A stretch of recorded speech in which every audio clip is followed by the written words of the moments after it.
Ituro ko ang sikretong teknik sa pagkabit ng gulong. Ito po, tali lang. Hindi na tayo gagamit ng plangka kasi nakaagasgas yan. Ito po, sundan nyo lang kung paano ikabit na hindi na tayo gagamit ng plangka. Yan po, idiin muna natin ang isang labi, malambot lang yan. Tapos papaikot natin yung tinali nating straw na yan sa mugs. Yan, ipaikot natin sa loob. Tapos lagyan natin ng hawakan para hindi tayo mahirapan pagka hinila natin yan mamaya. Yan po, oh. Yan, tingnan natin. Yan, sundan nyo lang. Yan, pilipit lang natin yan.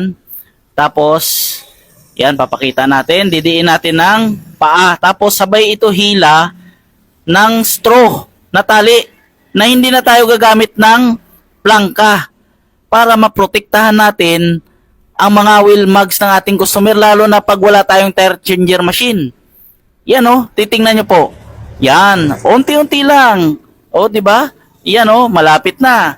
Ganyan lang po ang isa sa mga sikretong teknik na ibahagi ko sa inyo.